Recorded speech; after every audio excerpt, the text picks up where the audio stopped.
Hello everyone, बहुत बहुत स्वागत है आप सभी का सोशियो पॉइंट पर। जैसा कि आज आप टॉपिक देख रहे हो, हमारा है कॉन्सेप्ट ऑफ क्लास, जो कि कार्ल मार्क्स का कॉन्सेप्ट है। इसके बारे में आज हम जानेंगे।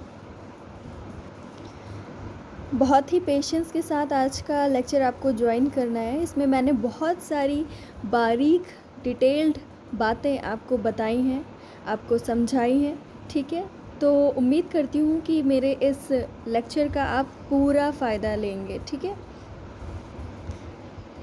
तो अगर हम क्लास के ओरिजिन की बात करें, क्लास जो शब्द है या वर्ग, ऐसे कहेंगे हम कि वर्ग जो है जो कि अंग्रेजी भाषा के क्लास से बना हुआ है, और क्लास की उत्पत्ति लैटिन भाषा के क्लासिस शब्द से हुई है, ठीक है। तो ये आपको पता होना चाहिए, क्लास का ओरिजिन क्लासिस से हुआ है, जो कि लैटिन भाषा का है। हिंदी मीडियम वाले बता देंगे कि भाई वर्ग को क्लास कहा जाता है और क्लास का ओरिजिन क्लासेस से हुआ है। अगर आपको मार्क्स की पूरी थ्योरी समझनी है तो क्लास का कॉन्सेप्ट या वर्ग की अवधारणा को समझना बहुत ज़्यादा ज़रूरी है। ये एक सेंट्रल कॉन्सेप्ट है, समझ लीजिए। और एक चीज़ याद रखिएगा कि हम इसमें जो चीज़ें जिस चीज़ों की बात करेंगे तो वो सब मार्क्स की हैं, ठीक है। इन जनरल वाली बातें नहीं हैं, वो मार्क्स की क्या व्यूज़ हैं, मार्क्स का क्या कॉन्सेप्ट है, हम वो पढ़ रहे हैं। तो ये चीज़ याद रखिएगा, उसको जनरल कॉन्सेप्ट से कंपेयर मत करिएगा, ठीक है। इन जनरल तो हम लोग कह देते हैं ना कि जिसका स्टेटस समान हो, इक्वल स्टेटस हो, इक्वल नहीं सिमिलर स्टेटस है ना, या जो जिसका इकोनॉमिक स्टेटस है ना, आर्थिक परिस्थिति या इस किसी भी बेस को लेकर के अगर सिमिलैरिटी है तो हम बोल देते हैं ना इन जनरल कि ये एक ग्रुप है, ये एक ग्रुप का फॉर्मेशन कर रहा है ना। लेकिन मार्क्स का जो कॉन्सेप्ट है वो इससे डिफरेंट है। मार्क्स ने क्लास स्ट्रक्चर के बारे में अपने इम्पोर्टेंट व्यूज़ रखे सबसे पहले दास कैपिटल नाम की किताब में, ठीक है, जो कि 1867 में पब्लिश हुई थी। तो इसमें देखने को मिलता है इनका क्लास स्ट्रक्चर का कॉन्सेप्ट। जो दास कैपिटल इनकी किताब है, अगर इसको आप खोलोगे तो इसमें जो है आपको देखना होगा इसका थर्ड पार्ट, है ना। बुक का जो थर्ड पार्ट होगा, तीसरा भाग जो होगा, उसमें एक सामाजिक वर्ग नाम से आर्टिकल शीर्षक होगा, है ना। टॉपिक पढ़ा होगा सामाजिक वर्ग या सोशल क्लास। तो उसमें मार्क्स ने बताया है, क्या बताया है कि आय के 3 स्रोत के हिसाब से, आय जानते हो ना, इनकम, ये अर्निंग लिखा हुआ है, इसको इनकम करो, है ना। 3 सोर्सेस ऑफ इनकम के बेस पर इन्होंने बताए हैं कि 3 टाइप की क्लास पाए जाते हैं। तो हम लोग पहले स्रोतों की बात कर लेते हैं। देखो, एक तो स्रोत होता है इनकम का लेबर, और दूसरा होता है सरप्लस वैल्यू। सरप्लस वैल्यू अगर आपको नहीं पता है तो मेरे पहले की वीडियोस आप लोग देख लीजिए, ठीक है। फिर होता है आपका भूमि कर, यानी कि लैंड के जो टैक्सेस होते हैं। तो इन सब से जो लोग पैसे कमाते हैं, कुछ लोग इससे पैसा कमाते हैं, कुछ लोग इससे, कुछ लोग इससे, है ना। तो इसी के बेस पर क्लास बन जाता है। जो लेबर करते हैं वो लेबरर्स होते हैं, है ना। फिर उसके बाद आता है नेक्स्ट, जो सरप्लस वैल्यू से अपनी अर्निंग करते हैं, जिनकी इनकम सरप्लस वैल्यू से आती है, वो कौन होते हैं? कैपिटलिस्ट होते हैं, ठीक है। और उसके बाद जिनकी अर्निंग किससे होती है? लैंड टैक्सेस से, वो क्या कहलाते हैं? भूस्वामी या लैंडलॉर्ड्स, ठीक है। तो कौन कौन से इसमें क्लासेस हो गए सोर्सेस के हिसाब से? एक तो हो गया लेबरर, और दूसरा हो गया कैपिटलिस्ट, तीसरा हो गया आपका लैंडलॉर्ड्स, ठीक है। जो लैंडलॉर्ड्स होते हैं, हिंदी में क्या कहेंगे? श्रमिक, पूंजीपति, भूस्वामी। तो ये 3 वर्ग इन्होंने बताया किस बुक में? दास कैपिटल में। इन्होंने कहा इनकम के 3 सोर्स होते हैं, और उसी के बेस पर 3 आपको क्लास दिखाई देंगे सोसाइटी में। अब देखो, मार्क्स कहते हैं कि समाज में जो पूंजीवादी व्यवस्था थी, जो कैपिटलिस्ट सिस्टम था, तो उस हिसाब से हम मोटे तौर पर देखें तो 2 टाइप की क्लासेस सोसाइटी में पाए जाते हैं। मार्क्स का मानना है कि सोसाइटी में हमेशा अपोजिंग क्लासेस पाए जाते हैं सोसाइटी में, है ना। एक क्लास होता है, वो दूसरी क्लास का क्या करता है, अपोज करता है, विरोध करता है कि भाई आप हमें एक्सप्लॉइट कर रहे हो या हमारा जो है इक्वालिटी नहीं है, ठीक है। किसी भी बात से वो क्या होता है, असहमत होता है या उसके अंदर एक विरोध की भावना होती है ना। आप जब हिस्टोरिकल डायलेक्टिसिज्म पढ़ रहे थे, ऐतिहासिक भौतिकवाद, ठीक है, तो आपने देखा कि सोसाइटी में हमेशा 2 टाइप की क्लासेस पाए गए ना, तो हमेशा दोनों क्या कर रहे थे, एक दूसरे का विरोध कर रहे थे, और ऐसे करके क्या हो रहा था, नई स्टेजेस आ रही थी। तो आप लोग वो वाला वीडियो ज़रूर देख लीजिएगा, ऐतिहासिक भौतिकवाद वाला, हिस्टोरिकल मटेरियलिज्म टॉपिक पर एक वीडियो बना हुआ है। तो उसमें आप देखो कि हर कुछ टाइम पीरियड के बाद सोसाइटी में अलग अलग क्लासेस रहते हैं, और वो हमेशा एक दूसरे का विरोध करते हैं, और विरोध की वजह से ही वो एक नए स्टेजेस को भी जन्म देते हैं। तो मतलब देखो, इनके कहने का मतलब है कि सोसाइटी में हमेशा क्या होता है, अपोजिंग क्लासेस होते हैं कुछ, जो मतलब सहमत नहीं होते हैं एक दूसरे से। तो इस बारे में वो क्या कहते हैं, man born in a society in which property relations have already been determined, है ना। Just as a man can not choose who his father will be, he has no choice over his class as well। देखो, इसमें equality या inequality की कोई बात नहीं है सोसाइटी में, है ना। मार्क्स कहते हैं कि जैसे एक इंसान है, वो अगर बच्चा है, वो जन्म लेता है, तो वो पहले से डिसाइड करके नहीं आता है कि वो कहाँ पे जन्म लेने वाला है, उसका फादर कौन होगा, ऐसे नहीं हो सकता। वैसे ही सोसाइटी में भी अगर किसी ने कहीं पे जन्म लिया है, तो इस पर उसका कोई वो नहीं था, जो है कोई कंट्रोल नहीं था, और सोसाइटी ने पहले से ही क्या किया, प्रॉपर्टी रिलेशंस पहले से ही डिटरमाइन करके रखे हुए हैं, है ना। तो अब हम देखते हैं कि मतलब उन्होंने बताया कि बुर्जुआजीज होते हैं।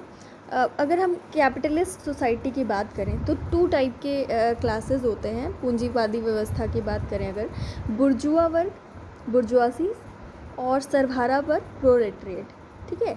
और ये आपको पहले से ही क्लियर है कि बुर्जुआ जो होते हैं, बुर्जुआजीज, उनके पास रिसोर्सेज सारे होते हैं इन प्रोडक्शन के, इनके पास फोर्सेस ऑफ प्रोडक्शन पर इनका कंट्रोल होता है, ठीक है। तो हम कह सकते हैं the haves are owners of forces of production and are dominant in the society, है ना। इन्हीं का प्रभुत्व, इन्हीं का वर्चस्व रहता है समाज में, सब कुछ इनके पास होता है। तो इसलिए इन्हें क्या कहा जाता है, हैव्स, द हैव्स। और जो दूसरे होते हैं वो कौन होते हैं, जो एक्सप्लॉइटेड क्लास होता है, जिसका शोषण हो रहा होता है समाज में, इसे क्या बोलते हैं, द हैव नॉट्स, प्रोलेटरिएट, ठीक है। सर्वहारा वर्ग, जो सबसे हार गया, है ना। सारे वीडियोस आप एक तरफ से देख लीजिएगा मेरे, अगर आपको मार्क्स समझना है, ठीक है। जहाँ इनके पास सारे फोर्सेस ऑफ प्रोडक्शन होते हैं, उत्पादन की शक्तियाँ सारी इनके पास होती हैं, वहाँ इनके पास कुछ भी नहीं होता, बजाय क्या कि वो अपना श्रम दें, अपना श्रम बेचें, है ना। और इनके श्रम से ये बुर्जुआ लोग क्या करते हैं, इनके श्रम से अतिरिक्त मूल्य कमाते हैं, और वही इनका क्या होता है, प्रॉफिट होता है। तो इस तरीके से अगर हम एक सोशल क्लास की बात करें, तो सामाजिक वर्ग उन व्यक्तियों का समूह है जो उत्पादन के संगठन में समान प्रकार के कार्य में लगे होते हैं। A social class is an aggregate of persons who perform the same function in a organization of production। समझ गए, ये आप देख सकते हो, group of people sharing the same position in the process of production, है ना। जो सेम पोजीशन के होंगे वो एक वर्ग कहलाएगा, एक क्लास कहलाएगा, है ना। इस तरीके से वर्गों की उत्पत्ति या निर्माण होता है समाज में। ध्यान से सुनते जाइएगा, मेन कॉन्सेप्ट अब आने वाला है। देखो, अगर हम प्रकृति की बात करें, अब आता है असली मार्क्स का कॉन्सेप्ट, मार्क्स का व्यू, ये पूरा मार्क्स ही का कॉन्सेप्ट था। लेकिन जो असली मार्क्स की बात है, जिसको आपको कभी भी नेगलेक्ट नहीं करना है, नज़रअंदाज नहीं करना है, वो अभी आने वाली है, ठीक है। देखो, अगर हम प्रकृति के आधार पर या नेचर के बेस पर हम देखें तो 2 टाइप्स के कहा मार्क्स ने, 2 टाइप्स के क्या होते हैं, क्लासेस होते हैं सोसाइटी में। आपको मालूम है ना, class in itself, class for itself, समाज स्वयं में वर्ग और स्वयं के लिए वर्ग, ठीक है। तो देखो, अब ध्यान से सुनो, मार्क्स का क्या मानना है कि अगर आपको सोसाइटी में क्लास की बात करनी, कि क्लास है कि नहीं है, तो आप कैसे देखोगे? अगर मार्क्स कहते हैं अगर आप ऑब्जेक्टिव एक्सप्रेशन की बात करो या सब्जेक्टिव एक्सप्रेशन की, यानी कि अगर आप वस्तुनिष्ठ तरीके से बात करते हैं, अगर वस्तुनिष्ठ रूप में सब्जेक्टिव एक्सप्रेशन ऑब्जेक्टिव एक्सप्रेशन लेकर के अगर आप चलते हैं, तो आपको क्या मिलेगा? स्वयं में वर्ग, ठीक है। जब हम सब्जेक्टिव एक्सप्रेशन की बात करते हैं, तब क्या मिलता है हमें? स्वयं के लिए वर्ग। चलो, अब मेन चीज़ ध्यान से सुन लो। मार्क्स का मानना है कि समाज में वर्ग हम उसी को कहेंगे जिसमें क्या हो, कुछ चीज़ें हों, जैसे कि लोग क्या करते हो, आपस में लोगों में संचार होता हो, ठीक है। मतलब वो विचार जो है आपस में आदान प्रदान अपने कर सकें, ठीक है। मार्क्स कहते हैं कि अगर लोग एक ही काम कर रहे हो, एक ही पेशे से जुड़े हुए हो, तो हम उनको वर्ग नहीं कहेंगे। जैसे आप लोग हो, अगर आपकी क्लास है BA 6th सेमेस्टर या BA 4th सेमेस्टर, तो आपकी क्लास एक ग्रुप नहीं कहलाएगी अकॉर्डिंग टू मार्क्स, ठीक है। एक ही क्लास में पढ़ रहे हो तो इसका मतलब ये नहीं है कि आप ग्रुप हो, आप वर्ग हो, है ना। तो आपकी क्लास को वो वर्ग नहीं कहेंगे, है ना, आपकी क्लास को वो क्लास नहीं कहेंगे। क्यों नहीं कहेंगे? इनका कहने का मतलब है, क्लास उसी को कहेंगे जहाँ पर बड़ी संख्या में लोगों का एकत्रीकरण हो, है ना, लोगों का कलेक्शन हो बड़े नंबर्स में, और लोग आपस में अपने विचारों को क्या कर सकें, एक दूसरे तक पहुंचा सकें, बातचीत कर सकें। समझ रहे हो ना, यही मेन चीज़ है, यही आप बताओगे हर जगह, कि लोग आपस में बातचीत कर पा रहे हों और उनमें एक असंतोष की भावना हो कि भाई हमारे साथ कुछ ये चीज़ें हैं जो सही नहीं हो रही हैं और इसे हमें सही करना होगा, और हमें इसे सही करने के लिए एकजुट भी होना पड़ेगा। तो जब हम एकजुट होने की बात करते हैं और अपने एक्सप्लॉयटेशन की बात करते हैं कि हमारा एक्सप्लॉयटेशन हो रहा है, तो इसको मार्क्स कहते हैं कि इनमें अब क्या आ गया, क्लास कॉन्शियसनेस आ गई, वर्ग चेतना आ गई। जब कुछ ग्रुप ऑफ पीपल में कलेक्शन होता है उनका और आपस में बातचीत करते हैं और वो लोग समझ जाते हैं कि हमारे साथ गलत हो रहा है, तो क्या बोलते हैं कि अब इनमें वर्ग में चेतना आ गई, क्लास कॉन्शियसनेस आ गई है। जब क्लास में कॉन्शियसनेस आ जाती है तो ही एक ग्रुप ऑफ पीपल क्लास कहलाता है, वर्ग कहलाता है।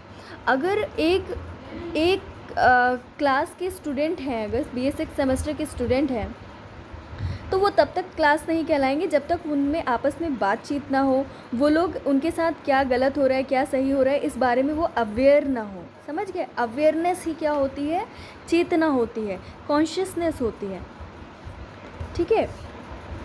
मार्क्स कहते हैं कि मार्क्स का मानना है कि व्यक्तियों का एक बड़ा समूह होता है जो उत्पादन के संगठन में समान रूप से कार्य कर रहा होता है और लगभग एक ही सिचुएशन में होते हैं, सारे लोग एक ही परिस्थितियों में होते हैं और लोगों की समस्याएं भी समान होती हैं। जैसे क्लास 6 सेमेस्टर के स्टूडेंट हैं, ठीक है, किसी टीचर ने कह दिया कि हमें कल आप असाइनमेंट इस टॉपिक पे लिख करके दो, ठीक है। तो अब अगर वो लोग बिखरे हुए हैं, आपस में बातचीत नहीं कर रहे, तो किसी भी तरीके से असाइनमेंट करेंगे, ठीक है, ऊट पटांग जैसा भी बनाएंगे, देंगे, या कुछ लोग नहीं दे पाएंगे तो कुछ नहीं बोल पाएंगे, 0 मार्क्स मिलेगा।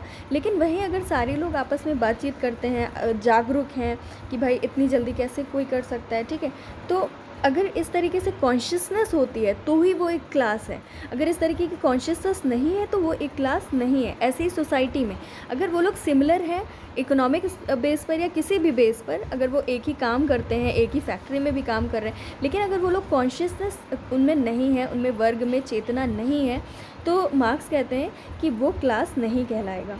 अब देखो ध्यान से सुन लो, स्वयं वे वर्ग और स्वयं के लिए वर्ग। देखो इसमें कॉन्शियसनेस, ये जो कॉन्शियसनेस है